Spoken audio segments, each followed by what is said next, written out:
नमस्कार दोस्तों, स्वागत है आज के इस नए वीडियो में। आज हम बात करने वाले हैं एक बहुत ही बड़ी खबर के बारे में। ईपीएफओ यानी एम्प्लॉय प्रोविडेंट फंड ऑर्गेनाइजेशन ने अपने नियमों में कुछ बड़े बदलाव किए हैं। ये बदलाव आपके ईपीएफ खाते, पेंशन और निकासी विथड्रॉवल से जुड़ा है। अगर आप किसी भी कंपनी या सरकारी विभाग में काम करते हैं और आपका पीएफ कटता है तो ये वीडियो आपके लिए बहुत ही ज़रूरी है, क्योंकि आने वाले साल 2025 में ये नए नियम आपकी जेब और रिटायरमेंट दोनों को प्रभावित करेंगे।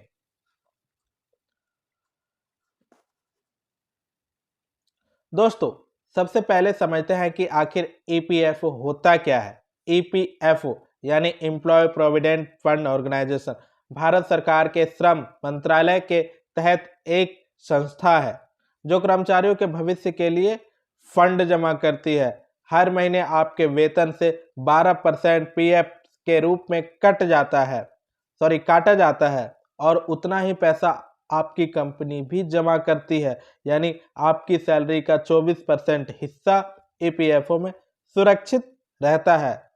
ठीक है, यही पैसा रिटायरमेंट के वक्त या नौकरी छोड़ते पर आपको वापस मिलता है। ईपीएफओ सिर्फ पैसा जमा नहीं करता बल्कि पेंशन भी देता है, बीमा, ईडीएलआई कवरेज देता है और आपके पैसे पर अच्छा ब्याज भी जोड़ता है। अब बात करते हैं उस मीटिंग की जहां से ये नए नियम निकले हैं। दरअसल हाल ही में ईपीएफओ की CBT meeting, central board of trustee meeting, समझ पा रहे हैं, हुई है, जिसमें सरकार और कर्मचारी संगठनों दोनों के प्रतिनिधि शामिल थे। इस मीटिंग में कई महत्वपूर्ण प्रस्ताव पास किए गए हैं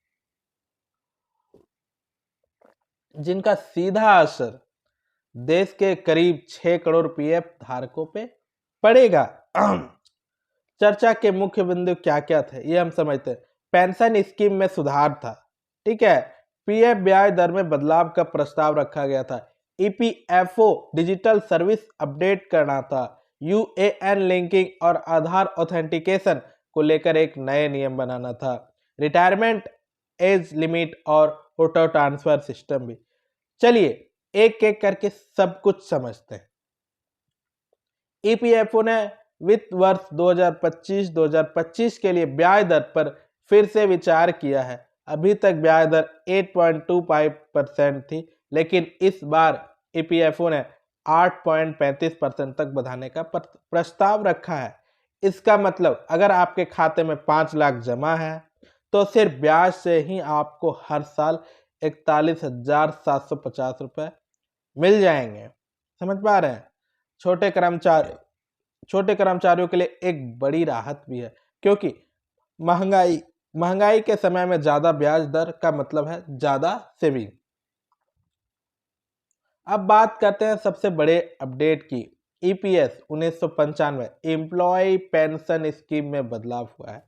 ईपीएफओ सीबीटी ने प्रस्ताव रखा है कि अब न्यूनतम पेंशन 1,000 से बढ़कर 2,500 या 3,000 की जा सकती है।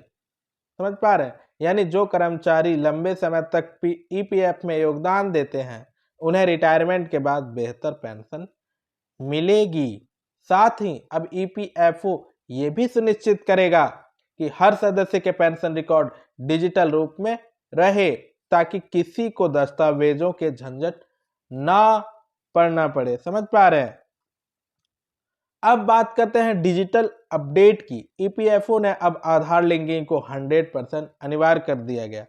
अगर आपका यूएएन यूनिवर्सल अकाउंट नंबर आधार से लिंक नहीं है तो आपकी पीएफ एंट्री या ट्रांसफर नहीं होगा। अब समझते हैं नया नियम क्या कहता है। हर कंपनी को यह सुनिश्चित करना होगा कि कर्मचारी का आधार और बैंक खाता दोनों सत्यापित वेरीफाइड हो। इसके साथ ईपीएफओ का अब एक नया ऑटो ट्रांसफर सिस्टम ला रहा है।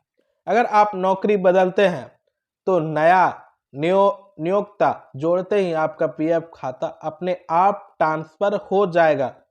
अब आपको फॉर्म भरने की जरूरत नहीं पड़ेगी। ये बहुत अच्छी बात है जो प्राइवेट नौकरी करते हैं। समझ पा रहे हैं? क्योंकि जो सरकारी नौकरी करते हैं वो जल्दी से अपना नौकरी नहीं बदलते, कभी कभार लाइफ में 1-2 बार बदलते हैं वरना नहीं बदलते। सीबीटी मीटिंग में एक और अहम चर्चा हुई है, क्या रिटायरमेंट एज को 58 साल से बढ़ाकर 60 साल किया जाएगा?